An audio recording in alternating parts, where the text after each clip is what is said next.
For them. For them. For them. For them. That Oh my dick. God. Right?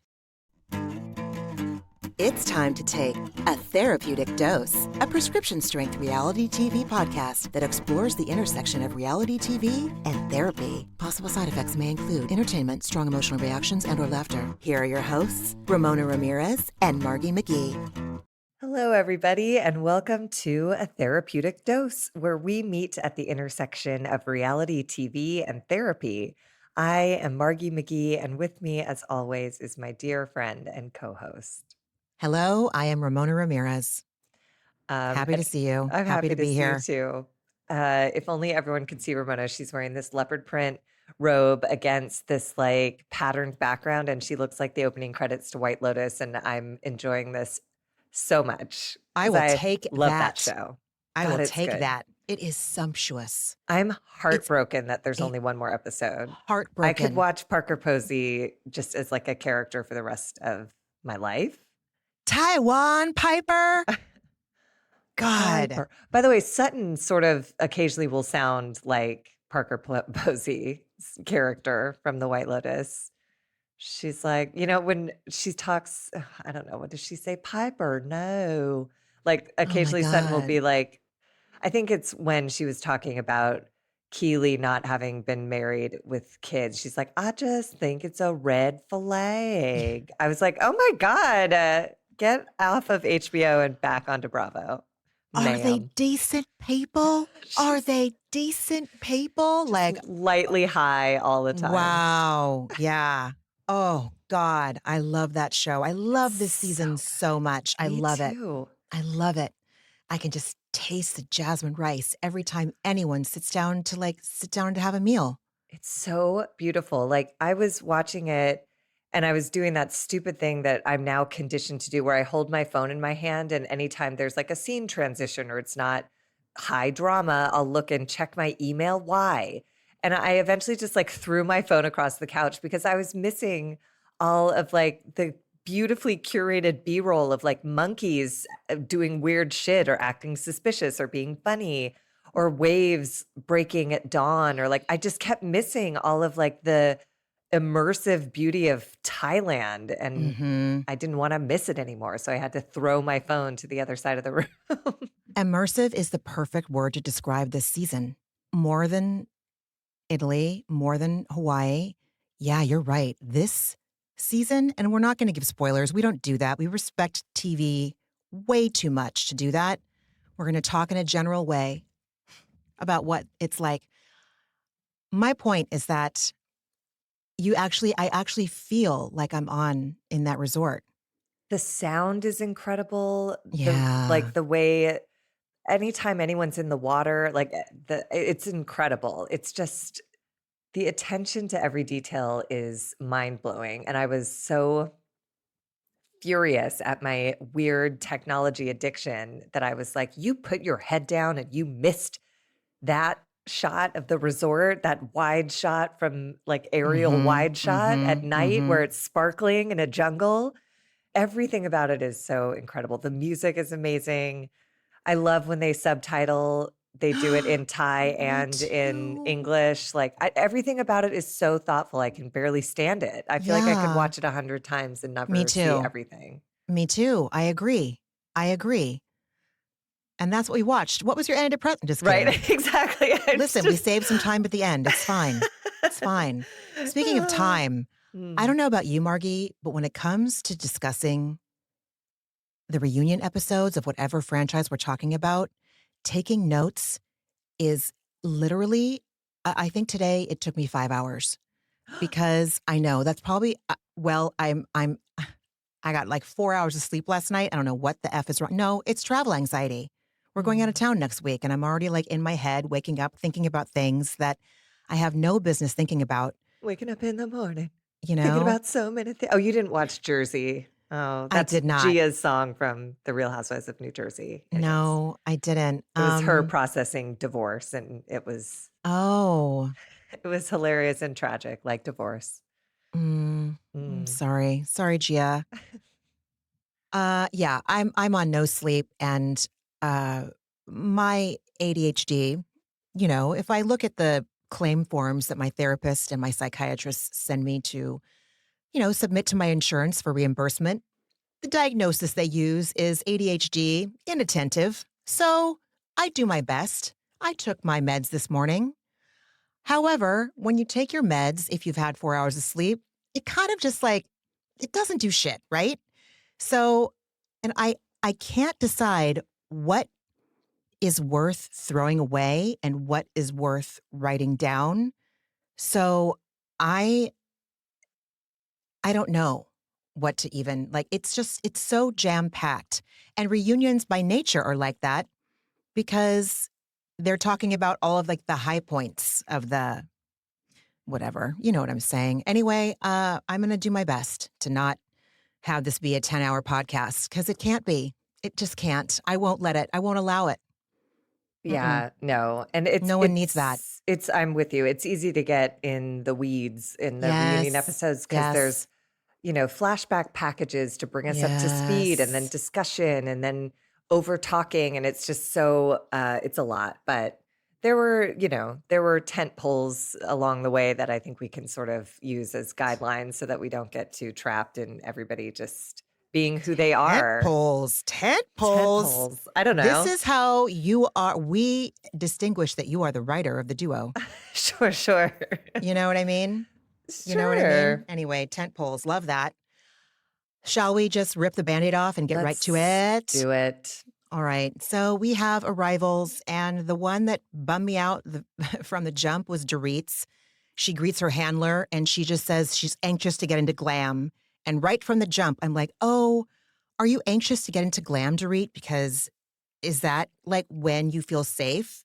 Is when you look like the version of yourself that you consider to be perfect? I've made it no secret that she's very much a person whose image is of the highest priority. And I would speculate that it's because it gives her a false sense of security. Or maybe it's not that deep and she was just running late. Or it's both. I don't know. I mean, I would want to put my armor on before, Very fair, Margie. it's Very brutal fair. out there. Very Um, fair. we did get a glimpse at Kyle charging her crystals in the sunlight, in the dawn sunlight. Oh, I have notes about that. Oh, is that? Oh, sorry. Oh, no, And then no. I have questions for you about, did Sutton gift Garcelle a vibrator? I couldn't remember What's who brought it in, happening? but yes. It was it? Sutton. Was it? I'm so Fascinating. confused. The I girl who mean, stormed out of Magic Mike because it was disgusting. Now on camera, the American Ballet Theater watches her gift a full-on rabbit style. It's not just like a nondescript. It's got multifunction. Anyways, yeah. I was so confused. I'm like, are you starting a line of sex toys? Why are you doing this? Like, I what's wonder happening? if she picked it up at a hospitality suite. Probably. Or I don't know, maybe there's a store on Melrose that I don't know about that she popped into and Maybe thought it's it a was hilarious. Sutton branded vibrator. What do I know? Interesting. Maybe it's circular vibrator. Just kidding. That would be not okay. That would be very questionable. So Kyle charging her crystals. It frustrated me. I was tired. Again, when I'm tired, I get a little bitchy / cranky / in the mind of suffering not one goddamn fool, not half a fool, not a quarter of a fool, not an eighth of a fool, not a teaspoon of a fool. We get it, Ramirez. Move on. My point is that if only Kyle put as much effort into her internal work as she does into bringing a metric ton of heavy crystals with her to a reunion, charging them outside, and then toting them in with her to the soundstage. I will admit fully, I have a little dish of crystals next to my bed. They're beautiful, and each one that I have represents something that one's self-love, one's creativity, yada, yada.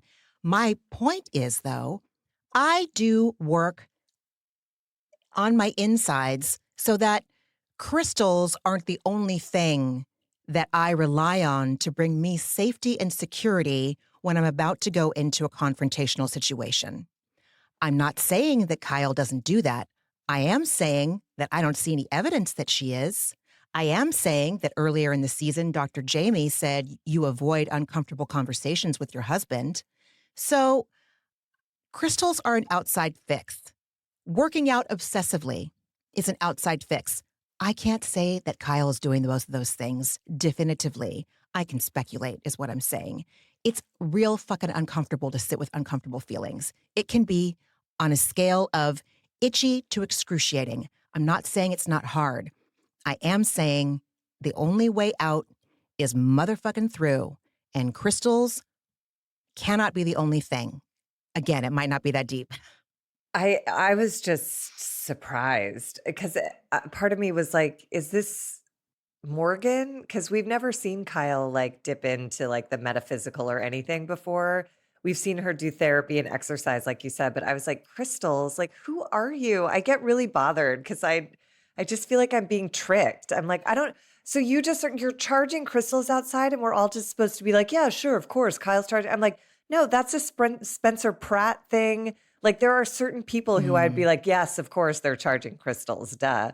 But Kyle just casually mentioning that, like, it just, all of it is just so, she confuses me and I feel unsafe Yeah, because no, I don't she know who should. she is. She was a monster this episode, that which should surprise nobody. And again, I'll just say, to share my okay, like one of the last times I saw my dad, probably the very last time I saw my dad, before I left on that trip, I did tuck my rose quartz into my carry-on bag, and I put it into the pocket of my jeans or whatever pants I was wearing that day when I was going to see him. And I would touch it, and I remember, ground yourself, Ramona. Come back to yourself, Ramona. But it wasn't the cure to take care of how uncomfortable I was going to be while I was seeing him. Does that make sense? It was Yeah, it was a it's a uh grounding tool. yeah, it was a tool. It wasn't the thing. That has to come from within me. And again, I'm not saying 100% for sure that Kyle is just relying on the crystals and nothing else. I'm just saying, does her behavior lead me to believe that she is doing other work? F to the no. Moving on. Moving on. Well, we move right back to Kyle, where Andy visits her in her dressing room and asks her about the double standard that people have had expressed issues with about what she's willing to share versus what she expects of others. And Kyle, just snarky right out the gate, is like, what have we seen from Garcelle? And I was like, oh, I seem to remember a confessional where she talked about her son's addiction story, where she kicked him off of her property and sent her addicted son into the streets as an act of like like, what the fuck do you mean? Sorry that she didn't, I don't know. It just is so whatever. And then she goes, Sutton's sustainability line. Cool. I was like, oh my God, you. And Sutton, meanwhile, is next door just getting ready to kiss her ass, just stretching and warming up to take it from Kyle. And Kyle's there just dismissive and gross. And like you said in the tweet or the Blue Sky post or whatever that you sent me, Kyle went to Sutton's home to visit her family of origin and all of the stories that came along with it that are tragic. So to just be like, shrug her sustainability line, cool. When she let that bullshit out of her mouth, we were only 81 fucking seconds into this reunion episode. I was so mad. A, she had fucking tendrils. She was getting her hair done with her prerequisite fucking tendrils. So I was already pissed off about that. B, yeah, Sutton shows us her whole ass mother wound, which is not a little tiny thing. You know what I mean? Like, I don't have that one. I have the dad issues. But like, she has that. We saw it. Taking her friends to her childhood home were the most traumatic thing one of the most traumatic things that anyone can go through. I can't imagine it. I can't imagine it. And telling the story like Right. with so much, like she was there reliving it literally in the room where she touched his toe for the last time Oh my before God. he trotted off and took himself off the planet. Like, Yeah, in a very violent way, which I had a friend when I was in college who did the same thing. And it broke my fucking heart because, I mean, our mutual friends and I talked about it. Like, it was just, all we could mean was that, like, that was the amount of self-hatred she was in. Yeah, some people get an incurable case of Yeah.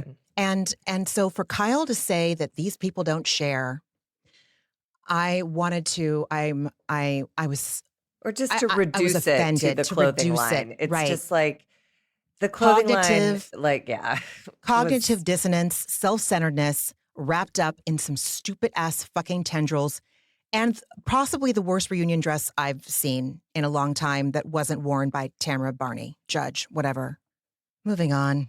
yeah, she had a lot of hair too. It was like Teresa Giudice weddings amount of extensions. I was like, whoa, Keep you're doing that. really Keep doing those work with crystals, Kyle. Keep piling that hair on. Keep doing whatever um you're doing, but doing the actual inner work. I'm pissed. Pissed. then we have everyone taking the stage, and I just was bothered.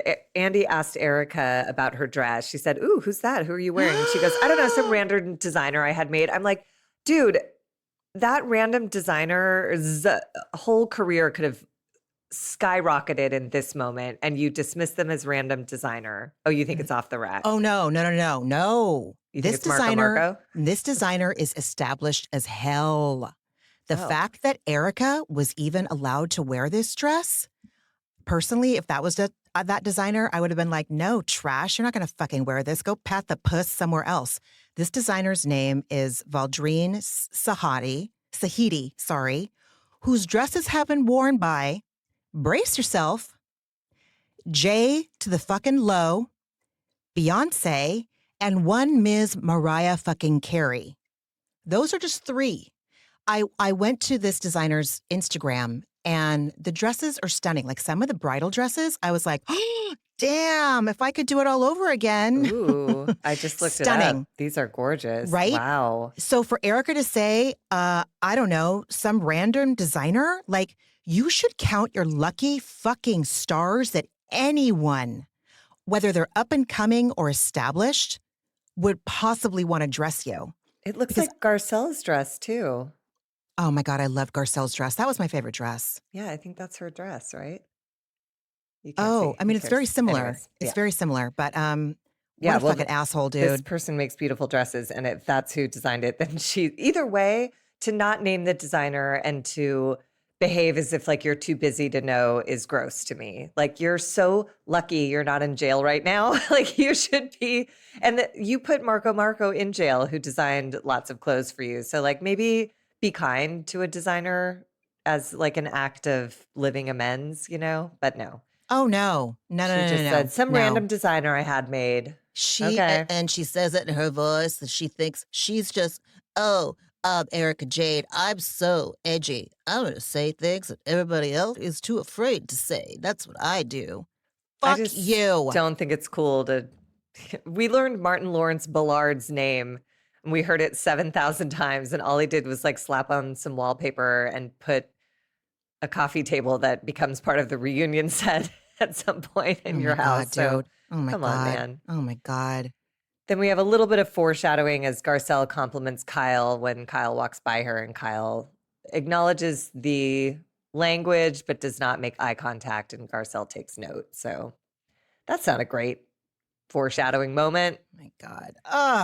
And then Andy mentions the crystals and Kyle says, oh, they're going to bring me strength and clarity and calm me down a bit so I don't end up in the hospital last year like Sutton did after she fainted. Like, fuck you. Dr. Jamie 2 or 3 times a week. Put him on your speed dial instead of TMZ. Listen, Backgrid. Kyle Splash wants news. to be right. She does not want to be happy. And You that is said what she it. gets. You So said it, man. God damn it, dude. then we You know talk. what, Oh, Kyle? sorry. Yeah, sorry. No, Go I don't need ahead. to say it again. No, there's no need for me to even. There's no need for me to We repeat touched myself. in on Erika having some sort of featured song in the movie Enora, which I haven't seen. And at the time it had won the Palme d'Or, as she like let us all know. And it has since gone on to win Best Picture. I watched the Oscars. I didn't hear anyone mention Erika in their acceptance speech, but she No. seems very, she has great ownership in the success of that movie somehow, her attitude. But whatever, I guess I would too. I'd be really proud too. It's just hard to root for Erika. I Uh-huh. did think of what you said of like, good, earn money to pay back the victims when the courts finally force you to.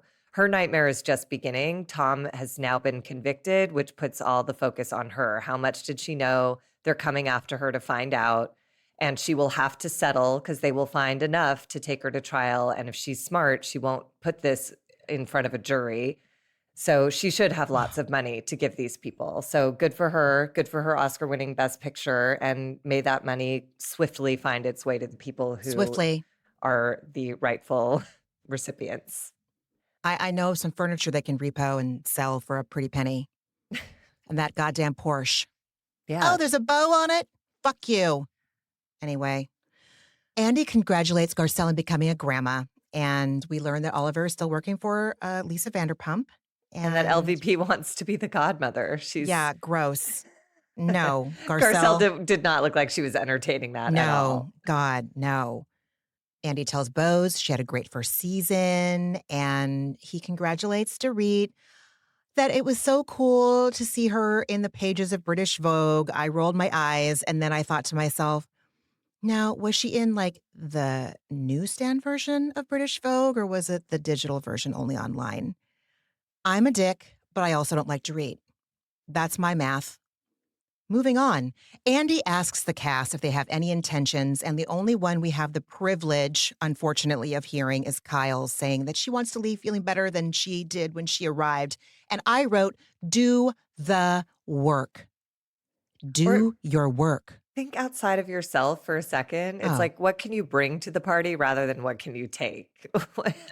She's like, me. I want to feel better than when I arrived.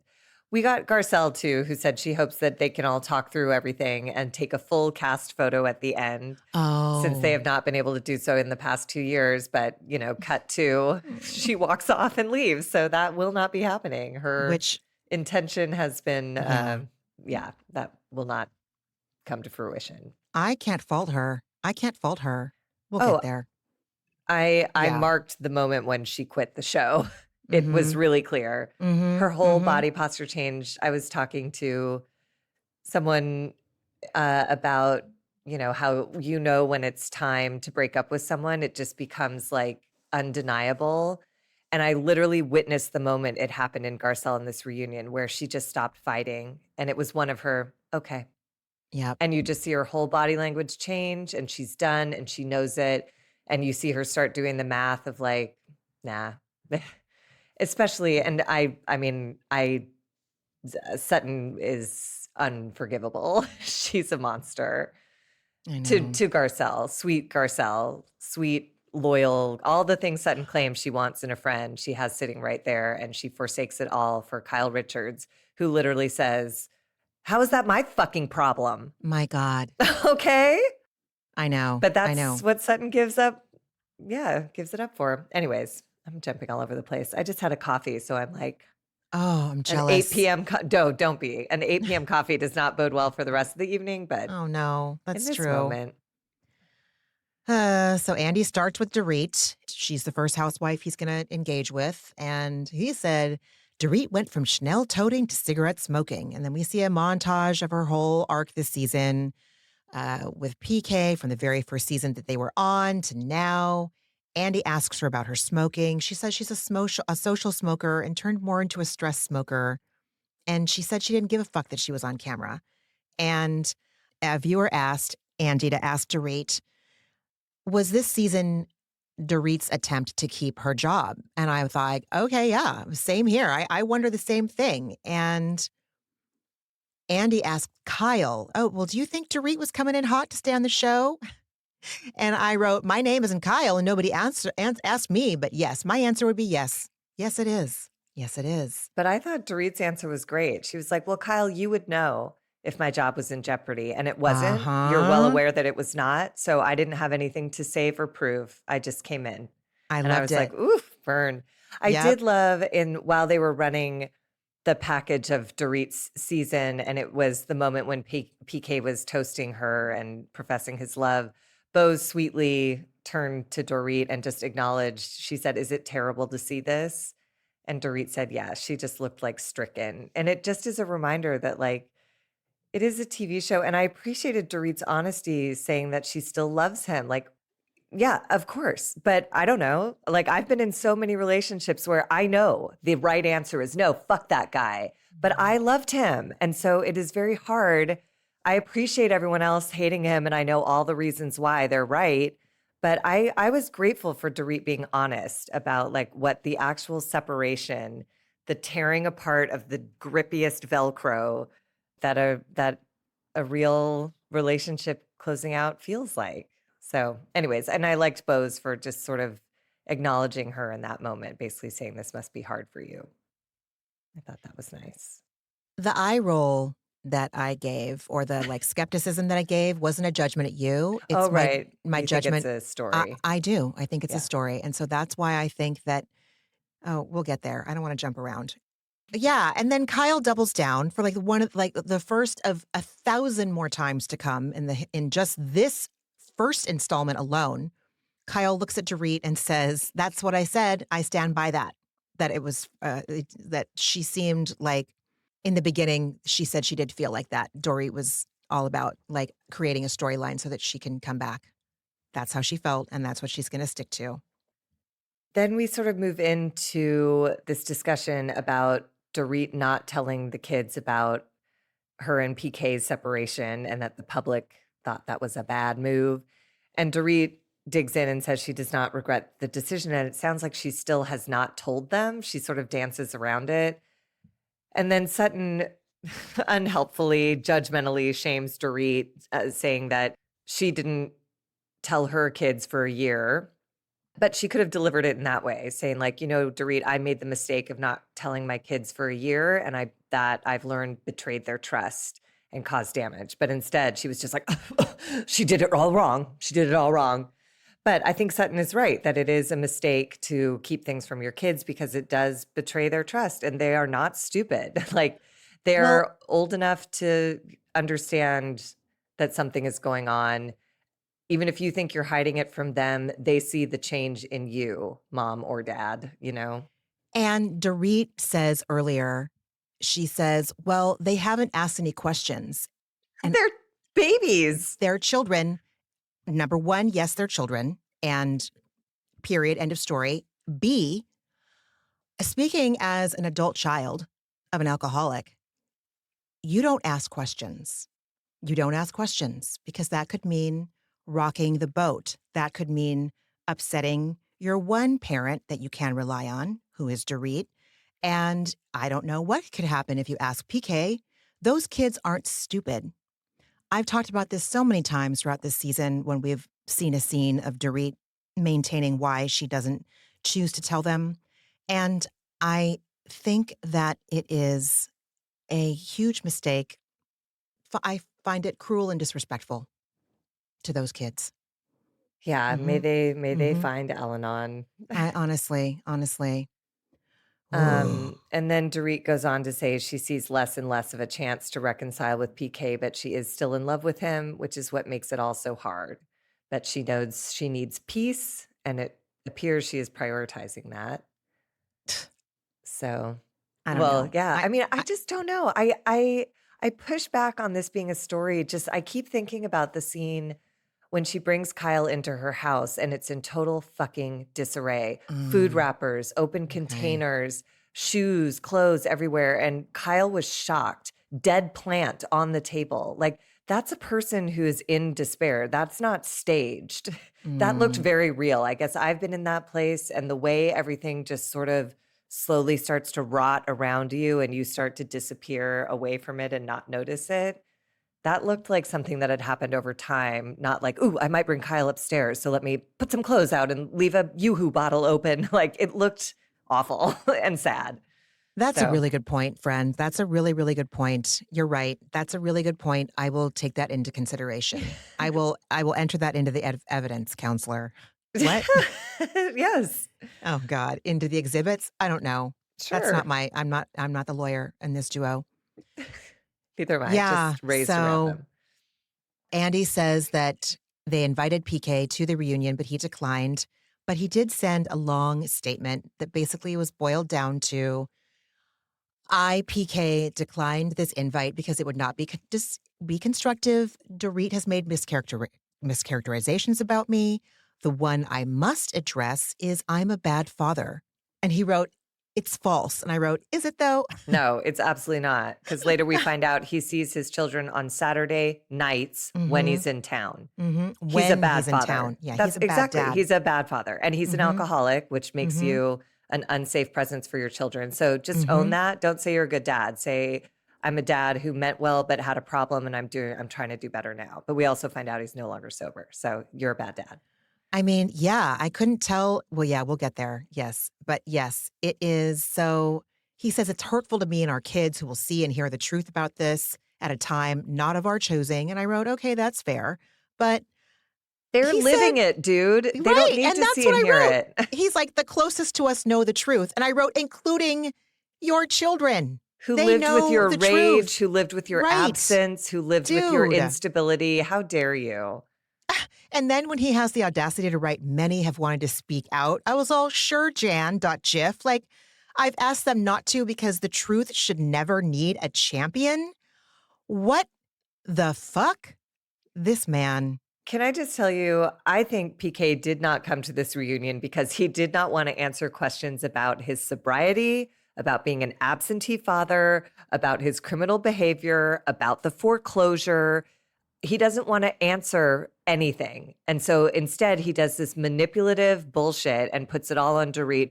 This isn't the woman I married. May she find Oh her my way back to God. who she was. It's like, sir, what is this pre-foreclosure? The story you told Dorit is nuts. Like he just didn't want to come because he's drinking again. His house is in pre-foreclosure and he somehow saved it. Lucky him.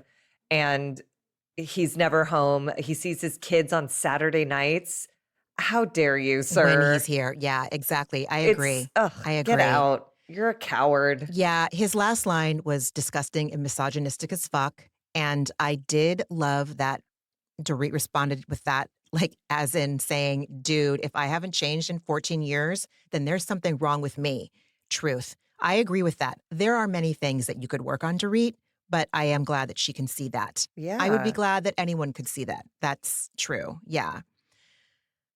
Oh, Andy asks Dorit, like, Dorit, we know that you love labels. We know you love your glam, yada, yada, yada. Was that a point of contention with PK? And she says yes, but she follows with, listen, he loves all this. And she motions to like the cameras and the soundstage and who she's sitting with and Andy Cohen, like The fame he, and the the fame recognition and the recognition. suit And him. he loves being asked for pictures. And I was like, yeah, we can tell it's fucking palpable. And Andy asks Dorit if fame has changed PK. And she says, I don't know if it's changed him, but he's insecure about it. And she starts to say he's an insecure person, but she stops herself. And she's like, it's hard to think about that way about my husband. Ooh. It's true, though. Come on, dude. We all see it. PK, you use filters. But Ew. oh, I can't speak to that. No, I'll filter he's the hell out of myself. But he is Margie, insecure. but He's an he, addict. So am I. Like I spotted, I got it. well, no, but you cannot compare yourself to Oh PK. no, God, not on a lot of levels, but like, and many people who turn to addictive behaviors are insecure and hypersensitive and have no tools. You know what I mean? I know. So like, it doesn't feel like a mischaracterization to call him insecure. No, it doesn't at all. It doesn't. And listen, I'm the first person to admit I have hella insecurities. You know what I mean?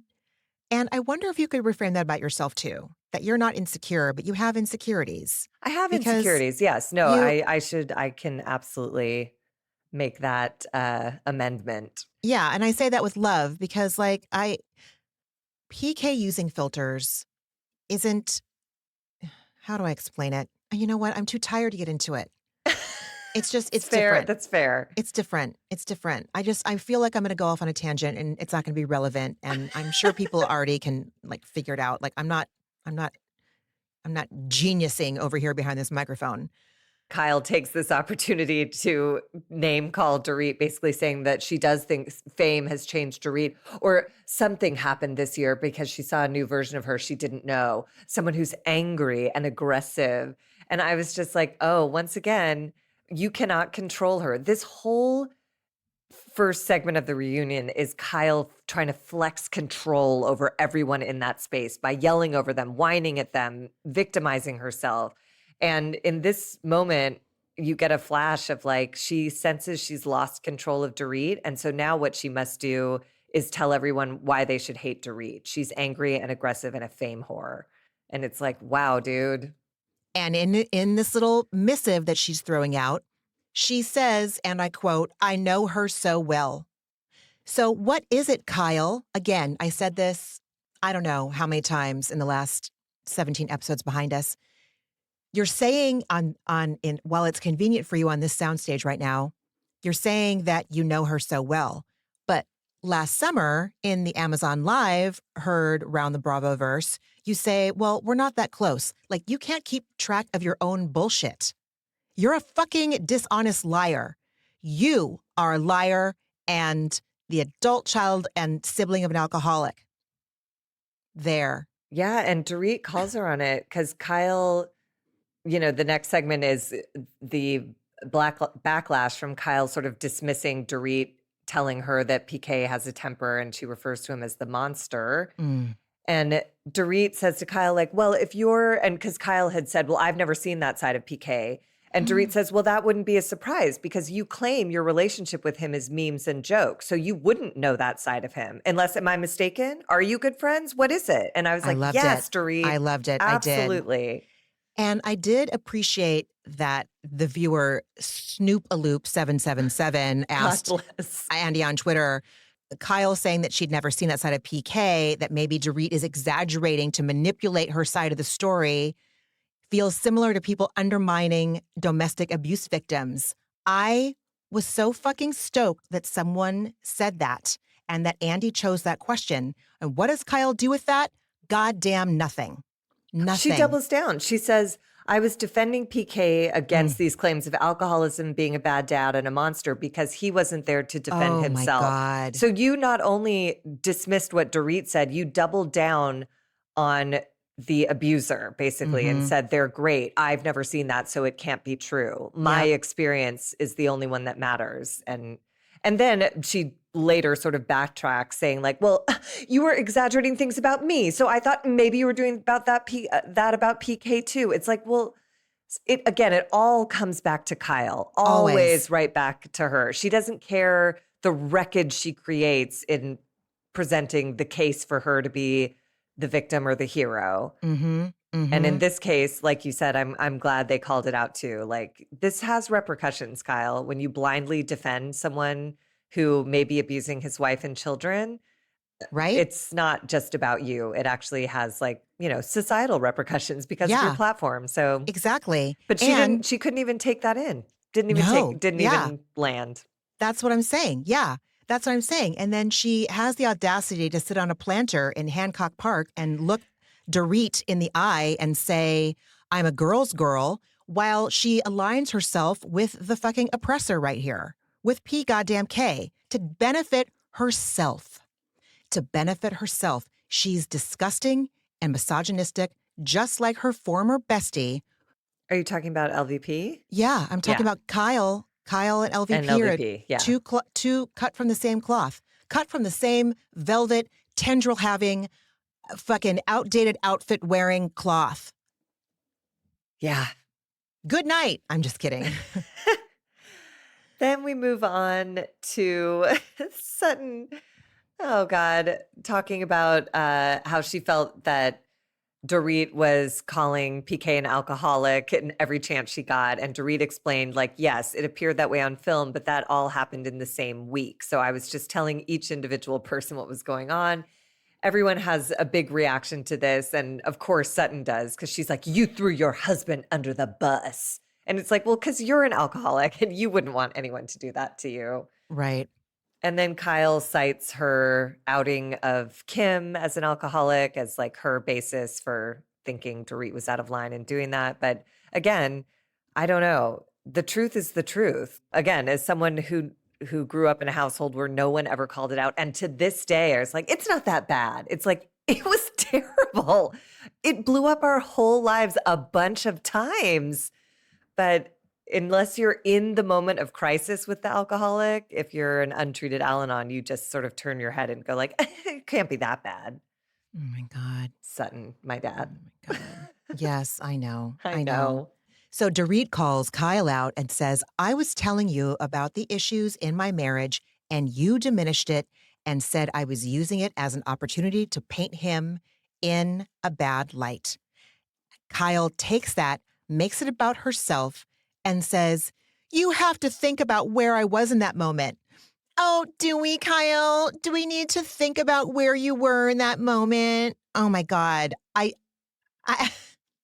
listen, if she hits me with her car and I'm bleeding out in the street, she's going to be like, well, I was stressed. I just got in this car accident. I was stressed. I couldn't think about you bleeding out in the street. And she will literally not think that what she's doing is problematic. Anyway. Yeah, and she just wanted applause for sending a text to Dorit. But as Oh my Dorit God, sort of dude. harps on, she's like, you sent me a text after you sent one to my ex-husband, and you actually only sent that text to me after conferring with Erika. And Kyle like tries to deny it, but then they roll footage of Kyle only like literally saying, well, I will send her this text because no one else reached out to her. She didn't say because I ache for my friend and I can't believe I've been sitting on it for this long. She's like, well, because I want to look good, so I'll send it.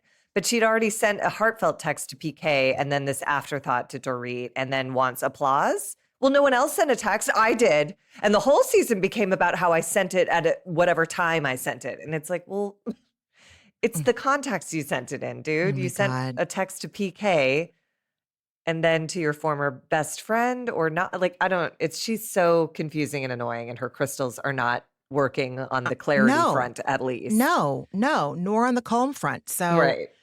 yeah, but but if she's not calm, it's because everybody else is making her not feel calm. Oh, But yeah. And I loved it that like she was the one that's like, should we roll the tape? Should we roll the tape? So they rolled the tape. They rolled the tape. And it's like, you're a dick. And you can't not one impetus to say, I'm so sorry. Oh my God. Listen, I can't imagine having conflict with one of my close people and then having them go through something like Dorit was going through and not being like, oh my fucking God, whatever thing that was making us have conflict right now is completely irrelevant in this moment.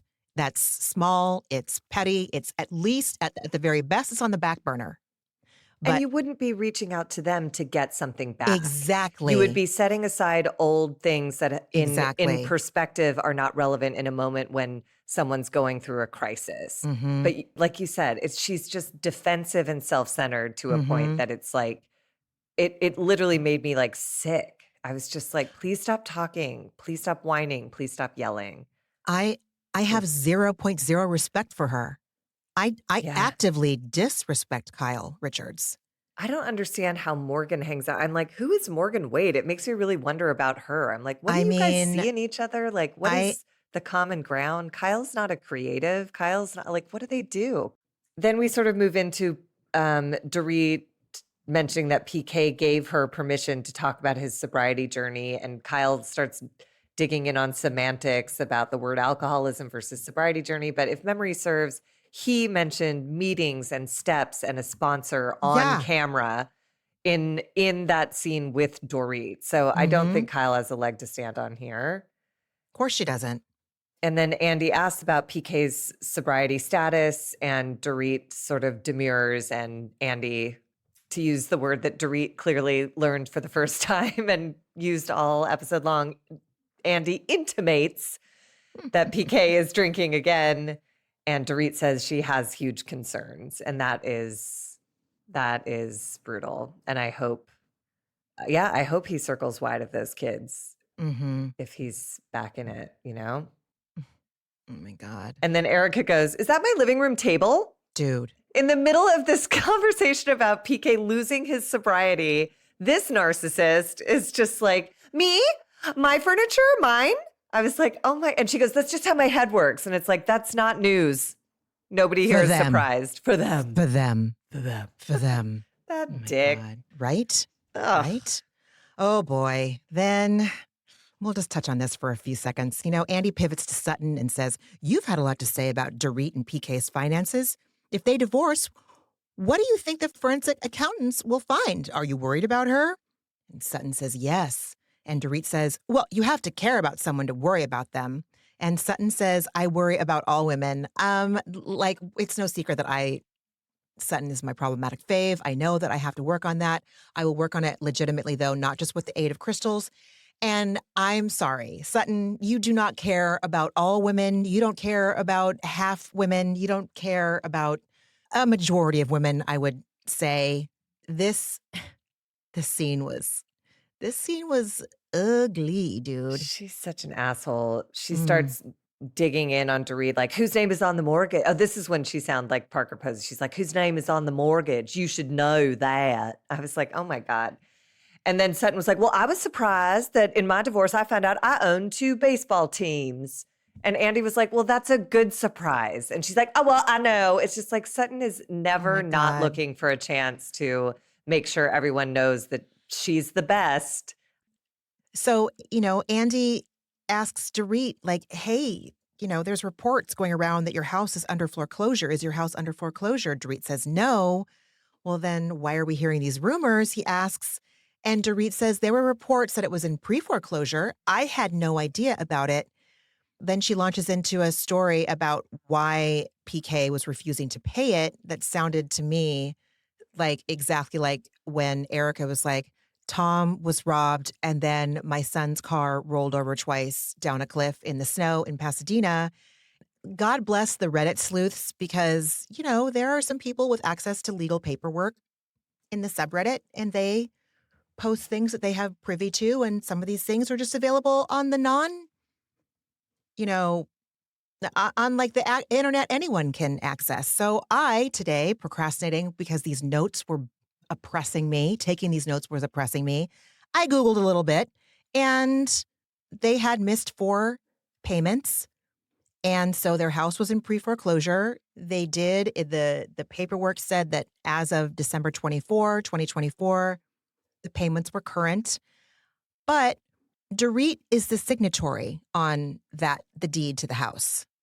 She is the quote unquote manager in the legal paperwork. So I don't know. I Googled Dorit and the word LLC and 12 companies came up. I mean, I don't think it's any secret. Like, she's It, in terrible trouble. I yeah. just don't think it's cute that Sutton is like Dorit is in terrible trouble when she at some point says, what I dreamed would be my future is not going to be. I think she knows this includes a level of socioeconomic trauma that is headed her way. And I just Hmm. don't enjoy Sutton saying, I own two baseball teams when this woman will lose her house, will face criminal prosecution. I You're right. know. I'm sure she has 15,000 different companies. Like, it's a disaster. And Sutton knows that too. And I just think it's gross to like relish in it. It is gross, Margie. It is gross to relish in it. But at the same time, I keep coming back to the fact that she's so hung up. Her priority with all of that bullshit behind her, because all of these companies are in Dorit's name. They're not in PK's, including the one that he uses, I believe, to manage Boy George. It's called Nixie Entertainment. And she's listed as the CEO, the CFO, the director, and the secretary. PK is not listed as the owner. That to me seems, what the fuck do I know? Maybe it's not sus, but it feels kind of sus to me, Look, you if I know? had a husband who was not an American citizen who wanted to open businesses, if it's my husband, I wouldn't blink.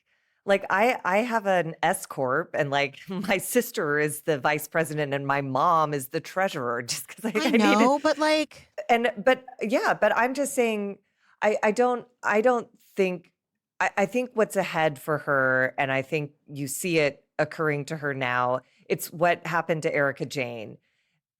At a certain point, if you're in bed with a criminal, you're gonna have to get some clarity on what's happened and how deep you were drawn into it by turning your head to not look at the details, you know? but she turned her head Willfully. willfully Sure. because her labels and her posts and her image and her $600 glam to go to a fucking Lakers game, again, name one fucking Laker that isn't a marquee name. I'll wait. Like that, she's contributing to it. Like she's, 100%. and Yeah. that is what makes me feel, and again, just like Erika, like it's more than guilty by association. It's enabling it. It's benefiting from that shadiness. And so Yes, but that's the insidiousness of a criminal like PK. Is like they slowly draw you in and then you're in so deep that you've become accustomed to a lifestyle and like, it's she but it does I sense in Dorit that she I don't know. I can't honestly, the truth is I keep thinking about her kids. I'm obsessed with her little ballet dancing daughter, I and know. I don't find any joy in her losing her home because the other people who lose that home are those two little kids, which will destabilize them and create two new monsters instead of, kids with the stable home. But he ruined that I already. So know, but like what can you do? Dorit can help prevent that as well. But she Yeah. doesn't want to wear shit from Old Navy. Well, She wants to get $600 glam to go to a fucking Lakers game. but I think she senses those days are numbered. When she says, my future is not going to be what I thought it was, I don't think that's just about a partnership with PK. I think it's about a decade of lawsuits and losses ahead of her and downsizing and all the things that Yeah. Erika whines about. But Erika, I find far more egregious because of the people who were harmed in her situation. $20 million Yes. taken Yes. directly from people who won their court case Mm-hmm. and still haven't seen a penny while she gets a Porsche with a bow on it and still has those stupid earrings that she never wears. She just has them.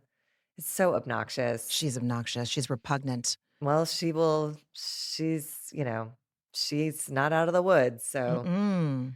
the arc Mm-mm. of justice is long, but it bends toward truth, Oh, God, your lips, God's ears. Your right? lips, God's ears, please. Yes, for a multitude of reasons. That can apply to a multitude of situations we find ourselves in. But we have Andy pivoting to Bose's package. In addition to her impressive resume, she can add being Dorit's spokesperson to her resume. We see a montage of her season. It's just sort of, I don't know. Bose basically said being part of the cast, she realized all the emotions and relationships are real and that the intensity of the time they spend together makes all feelings get very big very quickly. Mm-hmm.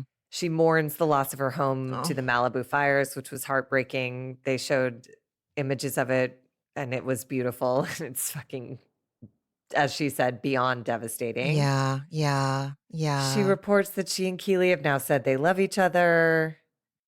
Yeah, then I just lost my mind. Then we see some unseen footage or never before seen footage where Sutton says she found it suspicious that Keely had never been married or had kids. And Sutton expects that it's due to commitment issues. And I'm just like, I'm exhausted by single people being stigmatized in such a way. And Sutton says it makes her nervous when men are approaching 50 and never married. And then I went off.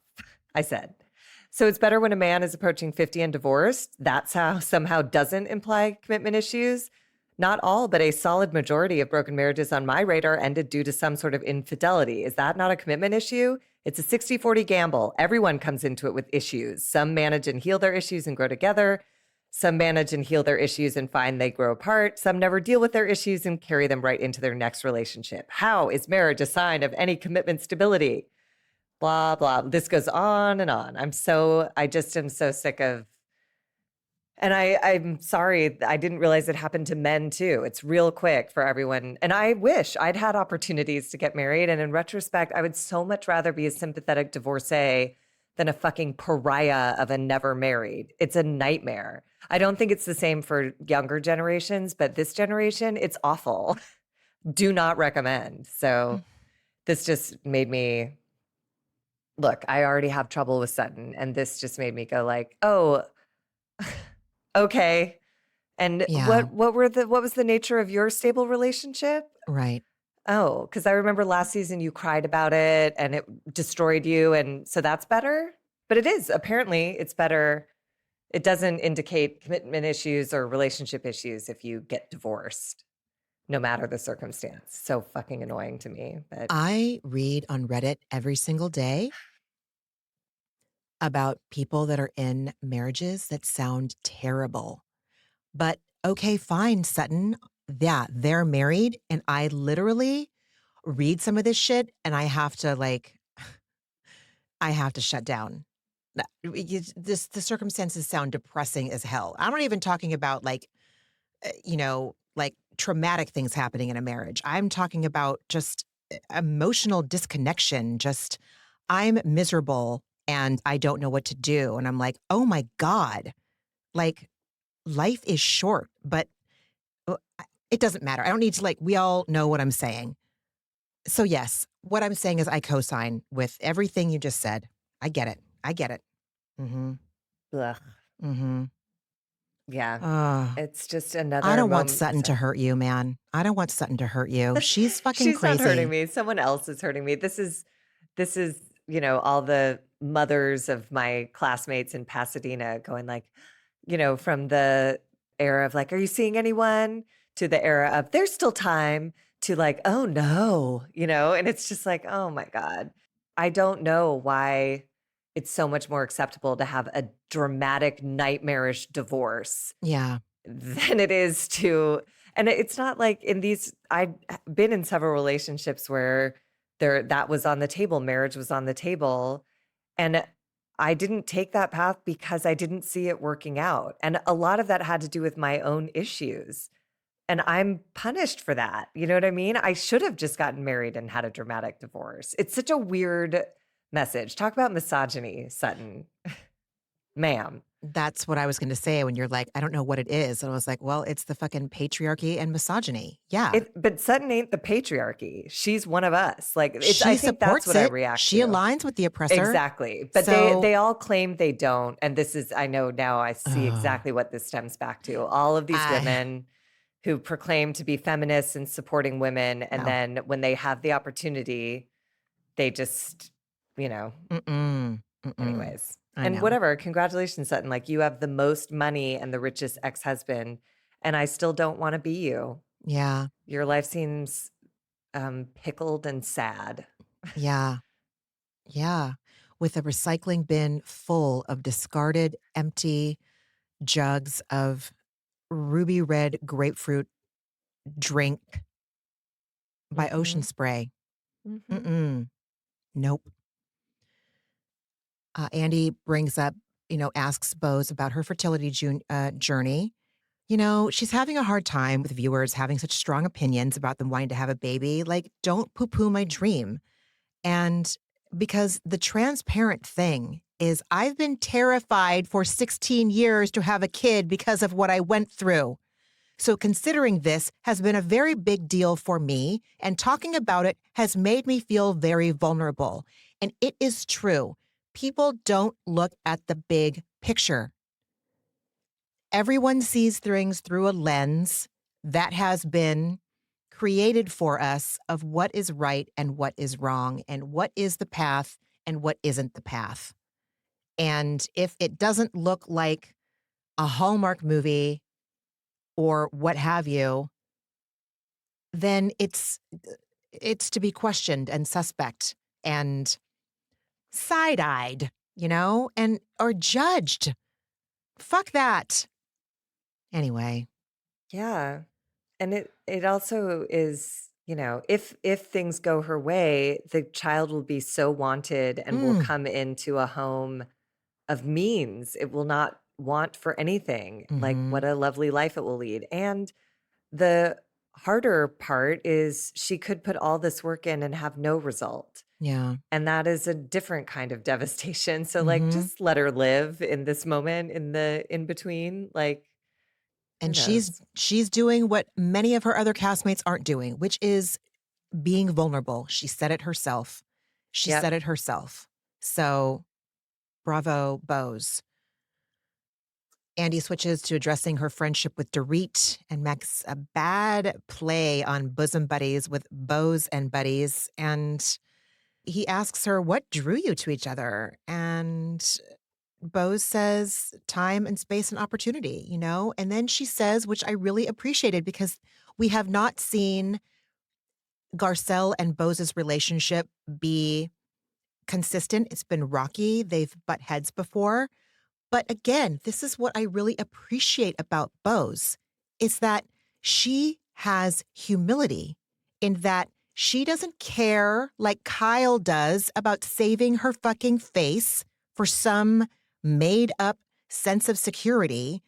She calls it like it is. You know, she says that she appreciated when she met with Garcelle before they started filming. I was trying to get the gossip out of Garcelle, get the lowdown on my new castmates. And Garcelle said she wouldn't share because she wanted her relationships to be her relationships. Garcelle is a motherfucking class act. End of story. And we are all the worse off for not having her come back next season. So thanks, Kyle. Thanks, Dorit. Thanks, Sutton. I think it's Sutton that did it. God, it's just heartbreaking. Jesus But yeah, Christ. I really appreciated that too. And I love Bose for, again, it's just like Bose at the beginning of the reunion said that she was excited about it. And everyone's like, said nobody ever. And she was like, well, maybe it's just because I know I'm right about everything. And You I was know? like, yeah, she is right because she's willing to acknowledge that Garcelle, which is someone who she does have like conflict with, in this moment, Garcelle did a great service by not poisoning the well. And so she will absolutely celebrate that, you Yeah. know? And that Yeah. makes her very different from everyone else on the cast who's dug into team whoever, you Oh my know? God. Mostly team myself, you know? It's so ugly. Yeah. Yeah. Oh, God. At Garcelle's loving suggestion, when Bose came to Sutton's surrealist party, she was inspired by Garcelle's directive to be open with everyone. And Dorit was open at the same time. And that is how they came to have such a close relationship this season. So, And I love Bose for suggesting that Kyle and Dorit having some upset about Bose's closeness with, Kyle and Garcelle being upset about Bose's closeness with Dorit. In the after show, I guess Bose had suggested that the jealousy was because she'd found less things to be interested in the others. And I was like, oh my ooh. God. But can you blame her? I don't know.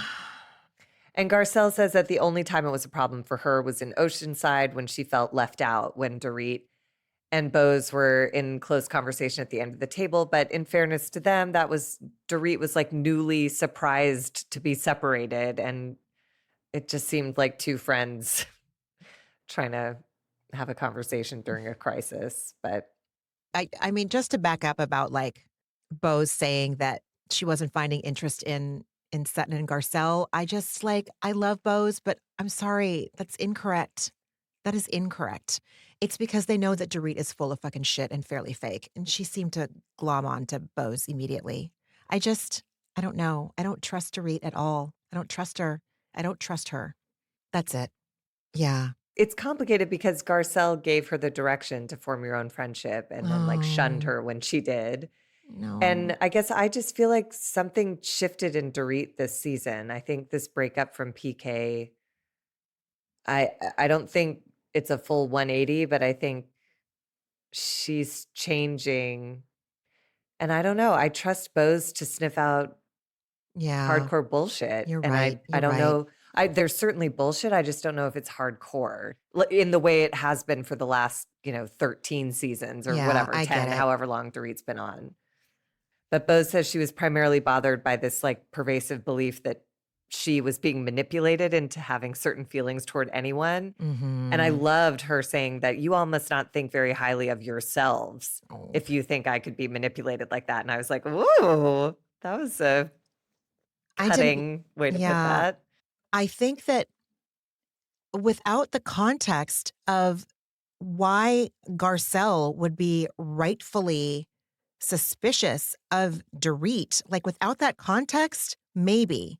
But that's a big fucking deal. Like that's why I continue to not trust Dorit. That's one of the reasons, but it's one of the bigger reasons why I don't trust Dorit at all is because of all of her micro and macro aggressions towards Garcelle. Garcelle's forgiven Sutton's. I know. Nobody's perfect. Sure. Oh my God, I'm looking for any fucking loophole. I'm looking for loopholes. Well, they're everywhere. That's the thing. It's like the what do they call it? Oh, willful denial, I don't know.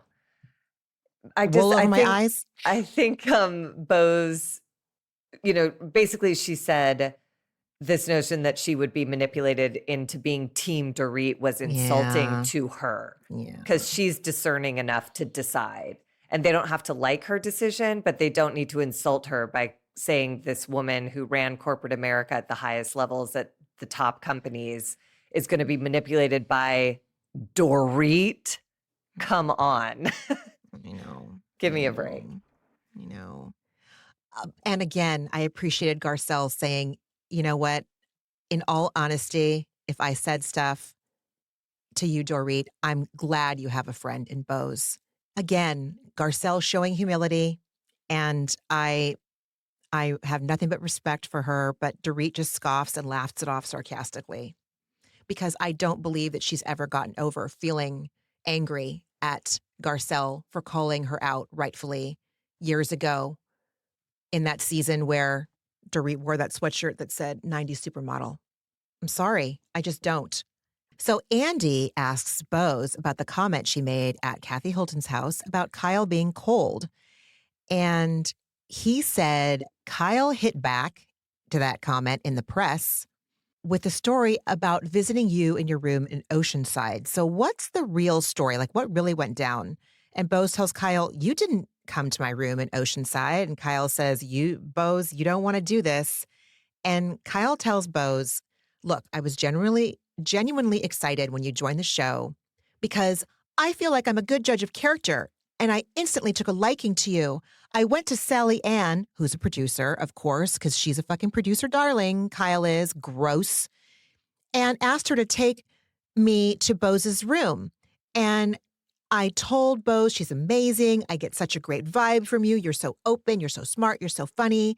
And you know what? I can take a while to warm up to people. It's just my nature. And Bose says, I don't recall this conversation at all. And then, snort this vindication coming up right here. And then Kyle says, okay, well, what about when you had your surgery? I made a point to say, can I go to Bose's house? And we had a really good talk, a deeper than usual conversation than I would have with someone so new, especially with cameras. And then Bose says, thank fucking God. It was also about Dorit. And Kyle it says, was. yeah. From the And flowers it to the was. picture. It was all about Dorit. To the conversation, like, well, I think she thinks that we're closer than we are. Uh-huh. Again, but earlier in this episode, she looks at us all in that soundstage and says, I know her so well. Fuck you. Mm-hmm. Fuck you. Fuck your tendrils. So Kyle says, yeah, but we also talked about Mo. And Bose says, yes, but the majority of it was about Dorit. And then Kyle says, you also told me you don't remember the majority of the conversation because you were on paid medication. And then Bose says, the conversations were not that memorable, Kyle. That's what it is. But God damn it, Kyle just has to, yeah, but. She can't just, what's the word I'm looking for, Margie? Nothing is ever. She does nothing wrong. Ever. But she's crazy because to say like, well, you don't remember the conversation because you were on drugs. I'm like, but we all do because we saw it on film. Yeah. You dumbass. Like, right? you can't gaslight us. We oh watched my that God, episode. Dude. Oh my God. She's insane. She's so intolerable. God damn it. Why can't she quit? Listen, yeah. Oh, Morgan doesn't want to be on camera. You know what, Kyle? Take a fucking break, okay? Go take a fucking break. But we all know that you can't. You cannot step away from this show. You can't do it. It's her identity. I And was now just that gonna her say marriage that. is over, like, this is And it. that's the thing. Garcelle can walk away. Yeah. This was her extracurricular fucking activity, dude. This was not her required classes. And she'll come back. She'll come back. I think she'll come back as a friend of, for sure. Yeah, when she wants. Yeah, exactly. On her terms. Mm-hmm. Kyle could never. No. Oh, to talk about manipulative. She probably ingratiated herself with those producers so that this is exactly, she could safeguard herself against looking bad on camera or losing her job. I don't know. Well, and she like basically she tried to like alibi herself with Oh, producers. yeah. She's like, sorry to bring this you into this, Sally Ann, but I called Sally Ann. And it's like, poor Sally Ann. I Like, mean, but like even God. like the name dropping, she could have just Oh said, I yeah. asked a producer, but it's like, I'm so close to the producers that I had Sally Ann take me to the like how do you live with yourself? How do you do it? How? Whatever. Anyway, unfortunately, this is now the time to turn to my least favorite part of this episode where we start Garcelle's package. And I know. Her I last this of was yeah, her tenure on this show. this was just cruel and fucking unusual. It was disgusting, uncalled for, and yeah. Anyway, Andy starts the package by saying when she's not calling the shots at work, she's calling it like she sees it and no one is safe. And then we see her montage. And then Andy says, Erika Jane said on Entertainment Tonight that she wishes Sutton and Garcelle would open up more about their lives. And Erika says, we want the juicy scoop. And Ugh. Garcelle says, listen, I wish there was. I don't know what else I would show. I'm working my ass off. I'm with my children as much as I can be. Okay, Erika. Garcelle is soaking up as much time as she can with her kids, her non-adult twin boys. I know you have a real fucking hard time coming to grips with the fact that her sons are children. And so you never take them into consideration when you say bullshit like that.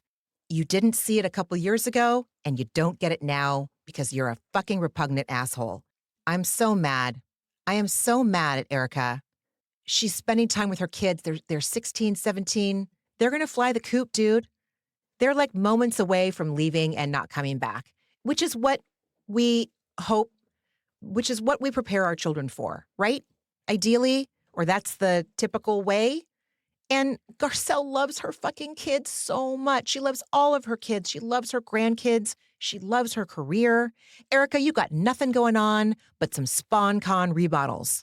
And a criminal And prosecution a that you're criminal ignoring. prosecution So that you're ignoring. Exactly. So Andy breaks it down and says, well, they want to know who you're dating.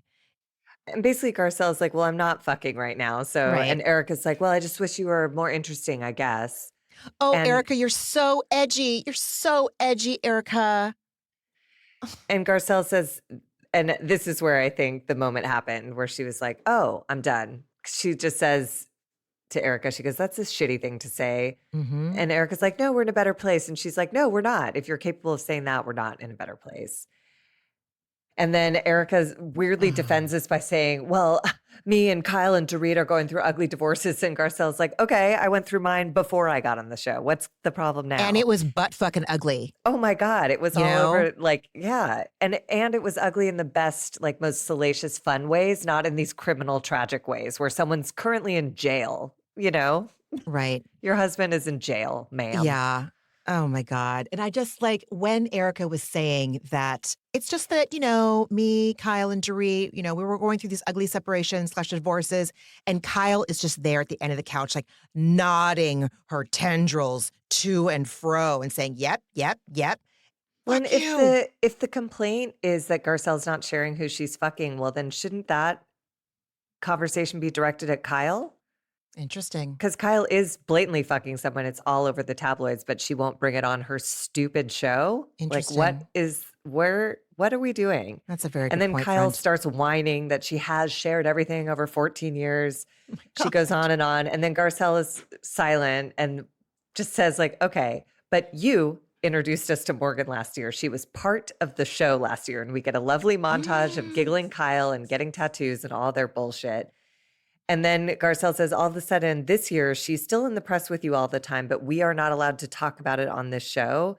And Kyle Martyr, goes like, she didn't sign up for this life. She doesn't want this life. And Garcelle's like, she didn't sign up for this season, but she was here last season. And Kyle's like, well, your kid didn't want to be on the show. And I was just like, but Garcelle doesn't act like her children don't exist. Like, what is Right. happening? This is insane. I just felt fucking crazy listening to this argument. I mean, she says she looks us all, she looks her castmates and the camera and anyone who's watching, and she says that Sally Ann, Morgan came on the show as a favor to me. Okay, well, to quote Kyle, that's not my fucking problem. You brought Oh her on the show. my fucking God, dude. Like, did she let you tattoo her as a favor? Did she let you co-star in her softcore erotica video where you're in a low-key harness bondage, getup? Is she doing a favor when she plays at your best friend's memorial about laying you down on the kitchen floor and doing cocaine off your belly? And the clip we saw where she's like feeding her melon and you know what I mean? It's like, oh my is God. the favor in the room with us right now, Kyle?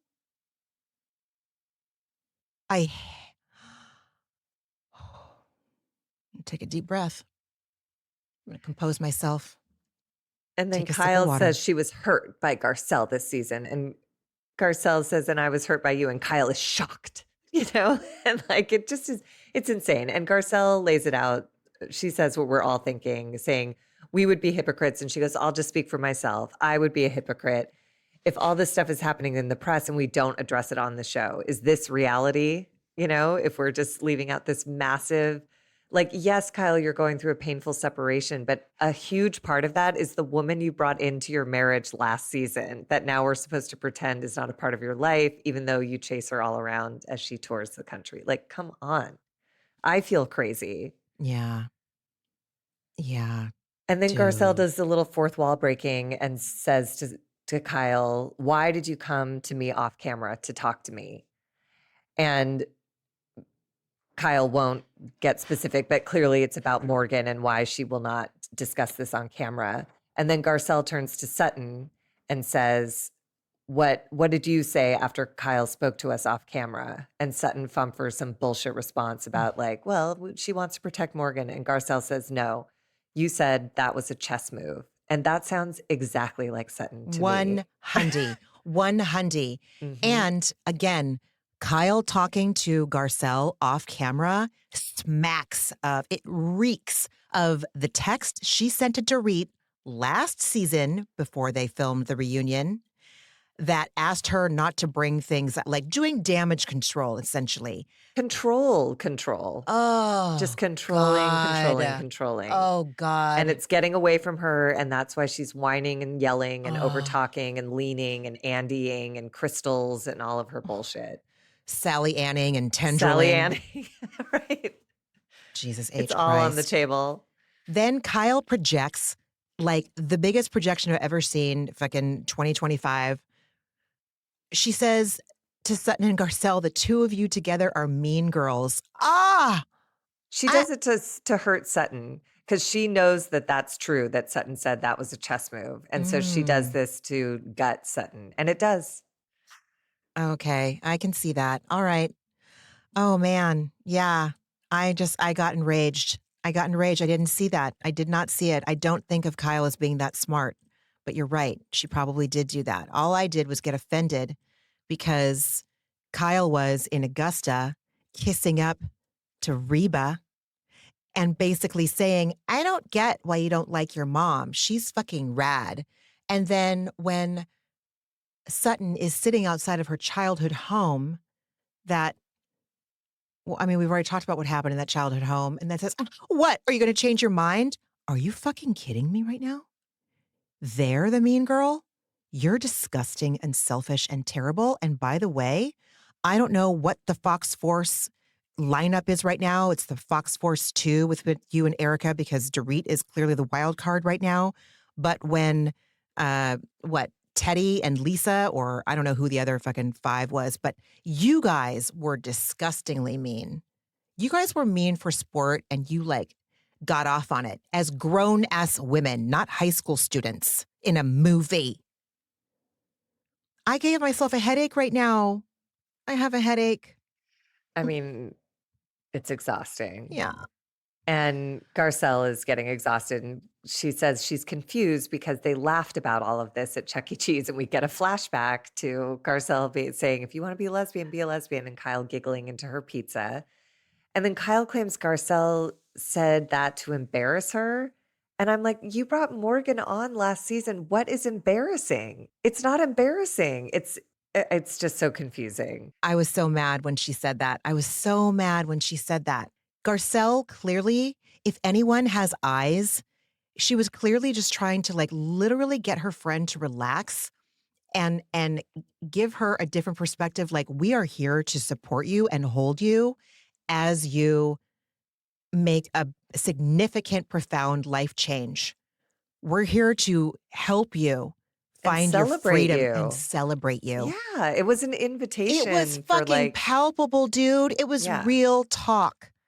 For Kyle to say she wants to rewrite history so bad, but she forgets that it's on camera. I can't stand her. And then Kyle repeats that it was an asshole move of Garcelle to say that on camera. And Garcelle, this is again where I think the math is starting, where she's like, okay, and I'm done with the show. She Yeah. just goes, okay, you can have your opinion. And then Sutton just sucks Kyle's ass, and Garcelle looks crestfallen, and it's tragic. And Garcelle says maybe it would have been different if Morgan had not been the focus of Kyle's storyline last season. Maybe that part of her life could have remained off camera, but it's very confusing for the viewers as well to have Dude. spent all last season watching Kyle's romance with this woman Dude. and then being told that she doesn't exist. And then we're supposed to invest in Kyle's separation in a God. way that makes no sense when Kyle's the one who left the marriage for the person she's still with. It's just nuts. It's fucking nuts. insanity. It's insanity. It is insanity. And Garcelle is reacting to the insanity the exact way that I remember learning about in Al-Anon, which is you cannot argue with a drunk person. You cannot argue with an alcoholic who is not in recovery. Your job is to say, okay, that's literally a tool they teach you. Like, you just say, okay, because engaging with someone that is so in denial in that moment, no one is going to leave that conversation satisfied. Garcelle was masterful. I was so sad that she was in pain, but man, I mean, she has nothing to go back and apologize for. She has no amends to make. She was clean is what I'm saying, Margie. Yeah, She was and clean. her language was really generous because Erika then like insinuates that Garcelle doesn't allow Sutton to have her own opinions Oh my or God, something. dude. And Garcelle clarifies that she does not demand loyalty from Sutton, but coming to a friend's defense is called friendship. She's like, I Right. do it for Sutton all the time. Yeah. And Oh my then this is God. when Kyle keeps whining and yelling and trying to control everything, saying she's mad at Garcelle because Garcelle said Sutton expected a certain kind of loyalty from Kyle. And Garcelle just says, it's because you are important to her. And Kyle goes, that's not my fucking problem. And I was like, oh my God. Can you imagine? This Can woman you is imagine? horrific. She's awful. And I was like, goodbye, Kyle. Mm-hmm. But I can't believe that didn't rattle Sutton at all. I can't believe that her takeaway was to come to Garcelle's dressing room after and be like, you really threw me under the bus. I'm like, oh my God, you are not seeing anything clearly. No.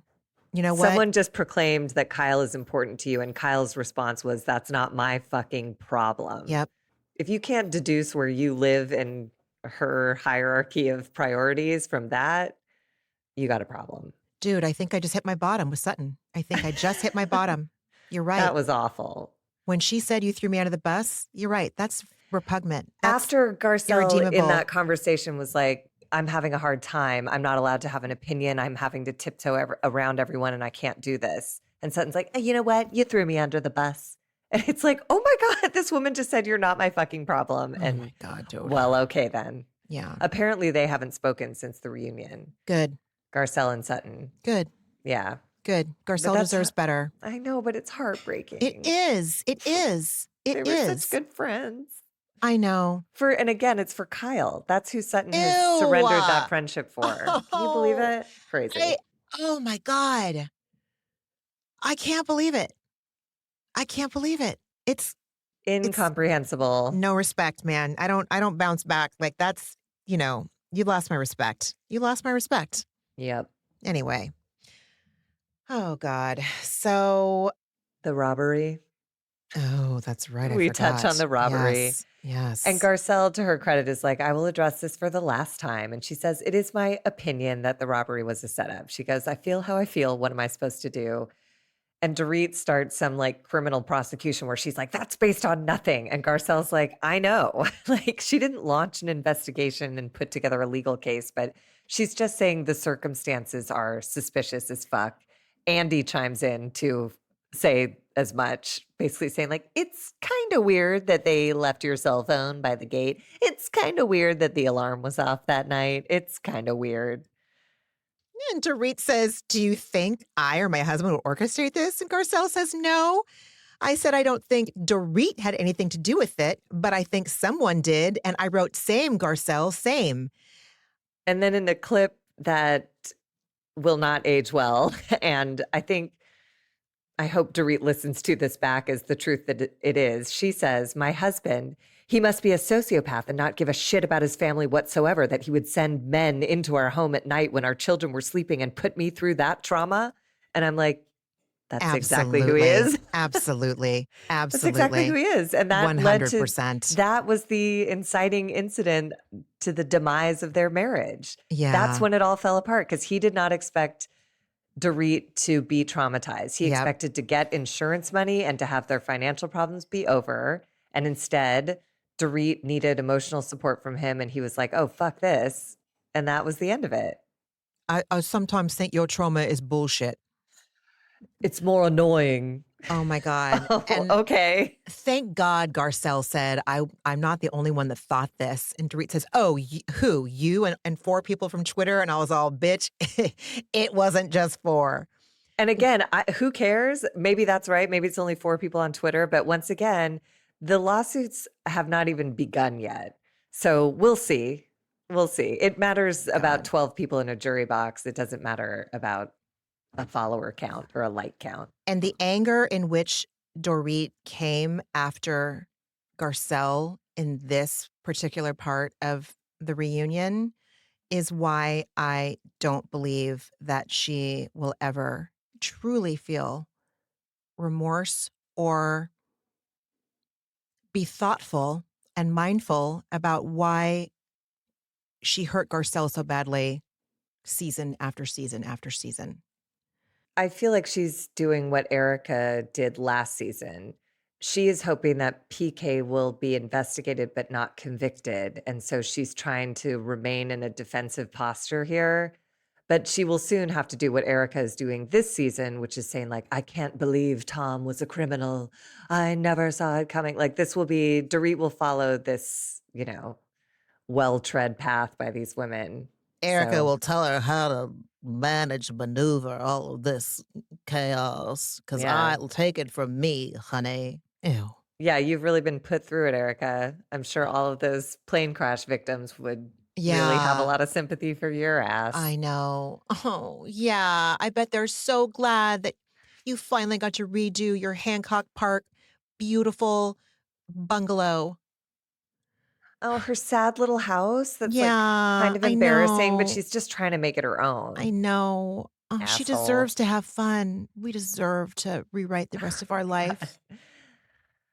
And then Anyway. they break for lunch, and Garcelle's first words are, "Can I go home?" And that was Dude. like, "Yes, you can." And then Sutton, in this gross moment, like tries to manipulate Kyle for her like attention and affection by saying like, "Everybody hates me. I'm gonna cry." And it does not land. Kyle's just like, you haven't even started yet. And she just like walks away. So congratulations, Sutton. That's who you fought for. You gave up Garcelle for this. Dude, that's this not fish. that's not my fucking problem. That's not my Yeah. fucking problem. Oof. That's what she said. And that that's is what what- her actions are playing out. You should put her in your cell phone as Kyle, that's not my fucking problem, Richards. Or just, that's not my fucking problem. I have someone in my contacts that just says, Margie, don't. Just to remind myself not to answer the call. Oh, I love that. The That's name great. isn't even in there. It's just a poo emoji and it says Margie don't in all caps. Yes. Yes. It works. And then Garcelle is walking back to her dressing room saying that she's frustrated basically because she can't have an opinion or say how she feels. And she just goes, everyone can go fuck themselves. I don't care. Mm-hmm. And this is where she really starts to like, you just sense that she's done with this shit. And Sutton comes to her dressing room and Garcelle says she's having to tiptoe around everyone's feelings and she hates it. And there's no space for her to express herself. And Sutton just lays more on her by saying like, yeah, you threw me under the bus. And that Ye- was some darkness. Sutton, Augusta. Just look at Augusta. Just look at Augusta. Watch those episodes in Augusta. You selfish little weirdo. We saw true friendship, whether it was done on a reality show or not. And Garcelle's just been treated by like shit by, I mean, you know, she brought Reba Honestly. like an Hermes scarf. You remember that? Yeah, I sure And she's like, do. is this a joke? It was like, just everything has been awful this season. So if I'm Garcelle, I'm exhausted at this point too. And to Dude. have the one person who I've like laid myself out for this season come to me and say like, I don't like what you're doing also, along with everyone else. I know you're exhausted by it, but I also hate you. It's like, nah. Yeah. Oh, And I loved God. Garcelle ends with like a little monologue where she's pissed off about Erika saying she should be more interesting. And she goes, basically, she's like, I'm sorry, I'm not under criminal investigation. Sorry, I don't have a rich husband. Sorry, I wasn't born with a silver spoon in my mouth. Sorry, I work for everything I have. That's not interesting. Fuck her. Fuck her. I was like, yes. Mm-hmm. Mm-hmm. I've never heard Garcelle cuss so much in my life. I mean, She's she had at every the end of reason a to. rope. Yep. Yep. Oh my God, we made it. We made it. We did it. Yay! Yes, we Part did it. one. How many We did parts it. are there this thing? I have a feeling there's probably 3. Oh, Lord. All I right. know. Are I there any know. husbands that are going to come out? Good They're all, question. I'm not sure. we got a PK statement and like Mauricio would be the only one, right? He won't. He won't. Oh He's skiing nude on the slopes in my Aspen or God. whatever. Oh my I don't know God. what That's he's doing. hilarious. Friend, what else did you watch besides White Lotus? Honestly, I can't remember anything else because it was so good and I love it so much. Mm-hmm. What else did I watch? Oh, I watched the first installment of the Southern Charm reunion, and I don't know, nothing terribly memorable. I started watching Atlanta because I guess we're getting close to the part where Kenya really fucks it all up and does something ridiculous at her beauty opening. Yeah, I don't remember if I watched anything else great. Oh, I've been watching March Madness. I Yeah. keep forgetting. I'm like, I know I've been watching TV. So I've been watching basketball, Lovely. kid basketball, NCAA basketball. How about you? What did you watch? I've been watching grown-up basketball, actually. Yes, I'm loving the Lakers this season, obviously. White Lotus, Yellow Jackets, Summer House. Yes, our Summer House reruns. Taking Josh through season 8 Are you for the into first the new time. season yet or no? Yeah, I Oh, fucking okay, love it, and I'm great. caught up, and I'm sad that I'm caught up. I love binging Summer House. It's Great. so good. It's so good. Oh my God. I love watching Josh watch Carl and Lindsay, like hearing his takes on things. I Yeah. really do. Yeah. So we're watching the current season and then the very last season concurrently so Oh, that he can wow. kind of get like a little bit of a history on the current cast members. And I'm like, do you see Kyle Cook? Do you see why I cannot stand this man? He's like, oh my God, yeah, he's a tool. So Yes. I think that's it. What was your antidepressant this week? My antidepressant this week was, do you know who Gary Gulman is?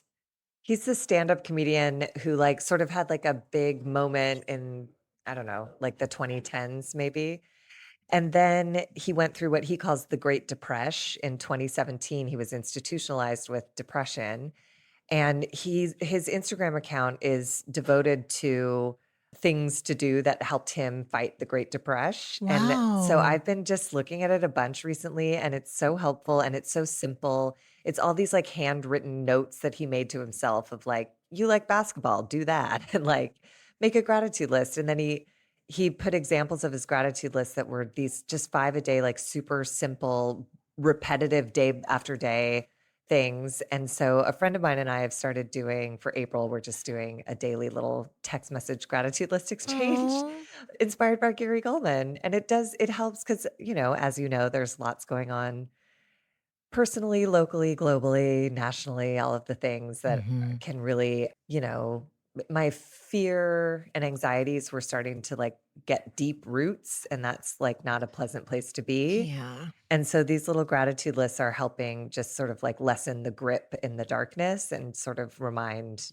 myself that there's like simple, lovely things on a daily basis that I can also give my attention to. So, yeah. Gary Gulman, Instagram, Mm, check it I out. love that. How about you? This is going to sound a little twisted, but hear me out. My antidepressant this week is that I got to take extra good care of my kid. Leo came down with strep throat. He was sick like 2 or 3 weeks ago, bounced back, and then over the weekend, he just was like, I'm tired. We were supposed to go to a walkathon for his school. And he's like, I don't really want to go. And Josh and I were like, uh-oh. So all weekend, he just did not seem like himself at all. So I just got to take really good care of him until we went to the pediatrician on Monday, where he was diagnosed with strep. And then I got to take care of him that day. And listen, after 2 doses of antibiotics, that kid was back. I don't know. I just got to heap my kid with like extra amounts of TLC, just heaps and heaps of it. Lots of snuggles and like pillow arranging to make someone comfortable. It was just, I want to like do all this while he still lets me, you know? Yeah. So yeah, Yeah. yeah, that was my antidepressant. It I sounds love weird. Like my that. kid No, was it sick, doesn't. but like, No, and strep throat is like that's like knives and like that's such a horrible feeling. and I remember that as a kid. I was like, I know this isn't a huge deal, but I think I'm gonna die every time I swallow. It's yeah, terrible. poor Wow. kid. Yeah. And speaking of my kid, it is his spring break next week. So we are heading out of town, but we will get an episode together. It's going to be out a little on the late side, unfortunately. We hope to have it out to you the Friday after the reunion airs. So, yeah, so stay tuned and thank you for rolling with those punches. Friend, I'm so glad I got to do this with you tonight. I'm so glad. I feel so much better. Me too. We did it. Part We did one. it. Part one. All right, everyone, please take care of yourself the rest of the week. If you want to find us, you can on Instagram at A Therapeutic Dose. Oh my God, I had my Blue Sky pulled up and now I don't know where it is, but I'll try to figure something out about how to get that out. Whatever. I don't know. I I'm so know. bad at social media. I'm just like the I wrong know. person I wish I was better. I But know. everybody take good care of yourselves and we'll talk next week. Yeah, Or all you have to do is not act like Kyle and Erika and mostly Dorit and for sure Sutton, and you are already ahead of the game. I know that's a low bar. I know everyone's way better than that. I know it. I know it. Drink your water, get your sleep. I don't know. Whatever self care means to you, looks like to you. Oh my God, I'm sorry. I need to just shut the bleep don't do up. that. How dare you? All right, we'll see you guys. We'll talk Next next week. week. Bye, everyone. Bye. Ramona and Margie are obviously not doctors and do not provide medical advice. Their content is intended to be used for entertainment purposes only. It is not intended to be, should not be interpreted as, or used as a substitute for medical advice or a diagnosis of any health or fitness problem, condition, or disease, nor a recommendation for a specific test, doctor, care provider, procedure, treatment plan, product, or course of action. My mom is a doctor.